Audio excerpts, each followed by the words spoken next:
being nervous or having fear of becoming a law enforcement officer because of what you're hearing in today's society. Let's discuss.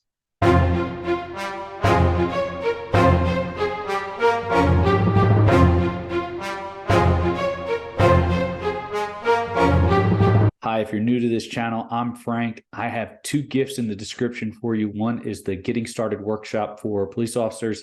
It's going to walk you through each stage of the hiring process. Plus, we have some added bonuses such as practice written exams that automatically generate scores for you. It's all in there. If you have something more specific to yourself or to your police hiring process, go ahead and schedule a free coaching call with me. I will walk you through anything you need to discuss or any questions you have about your specific situation.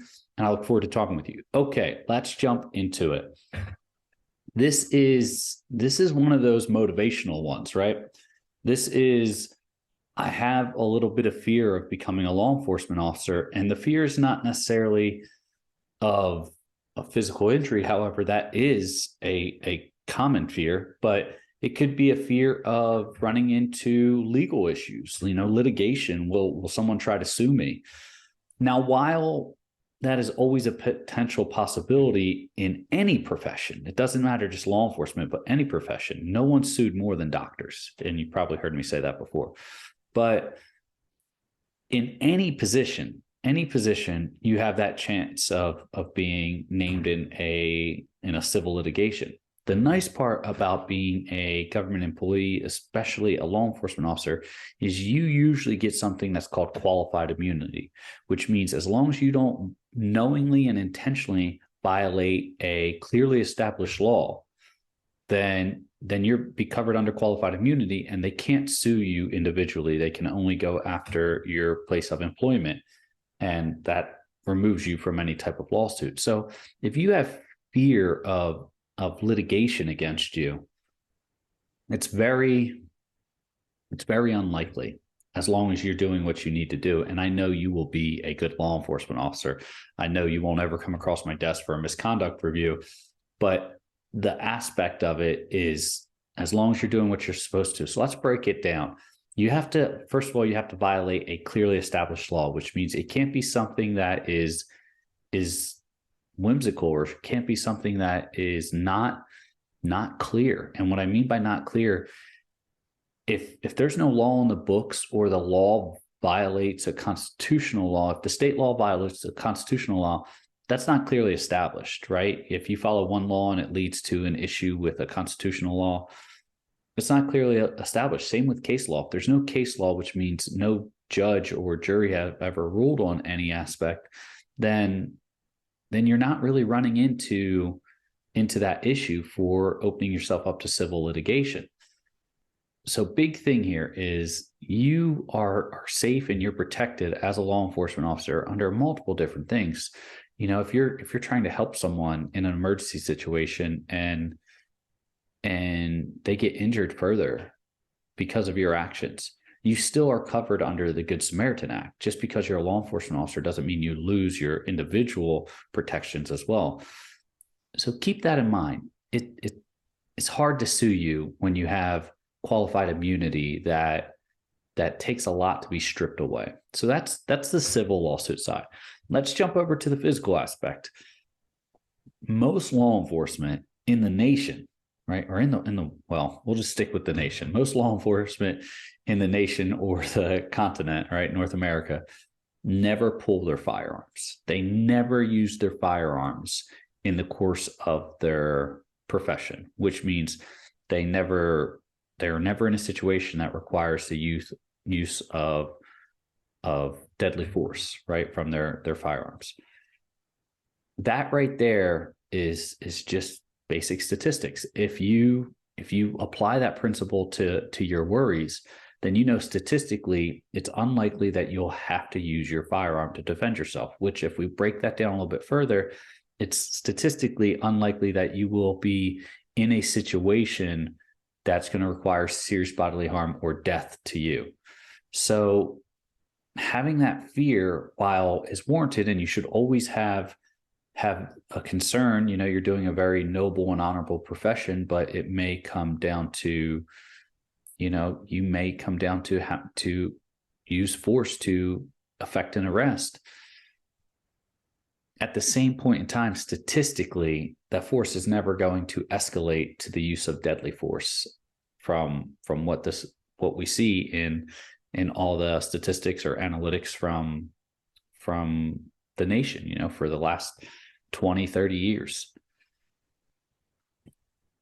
I'm not saying that your fears are unwarranted. That's not what I'm saying. I'm never trying to convey that to you. Or your concerns. Maybe it's not a fear, it's just a concern.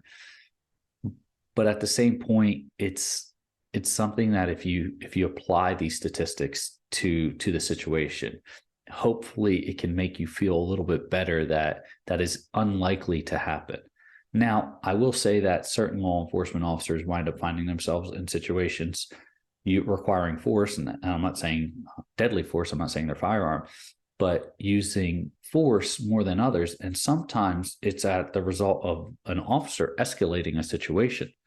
As long as you are a reasonable officer and you use your greatest tool, which is your mind, you will be fine going through your service and your career as a law enforcement officer. It is something that I strongly suggest, because while it always remains that underlying concern that is today going to be a day where I deal with a combative suspect, at the same point in time, if you have good partners and you have good shift supervisors and you have individuals that are always there and to support you, it's never a fair fight. It's never a fair fight. Law enforcement always has more numbers and greater firepower, and greater defensive tools, right? So you got more than just your firearm on your hip. You have OC spray, you have your baton, you have your taser, you have your body camera, which surprisingly enough, just the mere presence of a camera usually deters people from getting aggressive, right? Because they know that it will be shown to the world to see if this escalates into a courtroom. So I don't want to say don't worry about it, right? It's not what I want to say, but don't let it compel you to not pursue your dream of a law enforcement officer.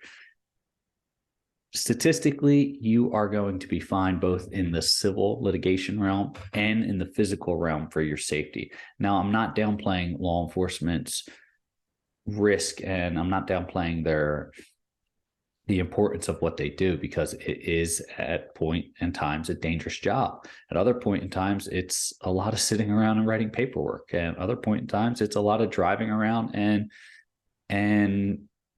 doing traffic infractions. Other times it's maybe you're in a specialty unit where you're as a detective, or you're in as a SWAT team member, or you're in as a maybe undercover narcotics, something like that. Those are other possibilities too. And each time, maybe each one adds a little bit more of a concern factor. But for the most part, getting started, right? Getting started and trying to start your law enforcement career, if you have that desire and that drive to want to get out there and serve those in your community and those around you, don't let the fear or the concern stop you.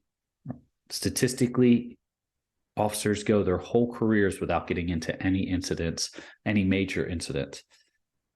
And that's what you can play on if that concern is there for you. And then if you're the law enforcement officer that wants to get out there and say, hey, I want to make that impact. I want to get on these special teams. I want to get on task force with the DEA or the ATF or the FBI. You can do it, and you can pursue all those high profile crimes that a lot of people see on TV and things like that. And you accept a little bit of more risk when you do that. But at the same point in time, you have teams and teams of individuals that are there to support you and get you through it. So as I said before, don't let fear or concern stop you from pursuing this dream, this passion of yours. Start your journey, get up right now, start doing whatever you need to do to take the steps you need for success. So those gifts are up above, or excuse me, those gifts are down below in the description. Getting started as a police officer workshop is going to walk you through everything you need to know for the hiring process. If you're already in the hiring process or you're getting ready to start and you have something specific to you that you want to ask, hey, I'm available for a free coaching call, and I'd love to sit down and talk with you. As always, stay safe, and I will see you next time.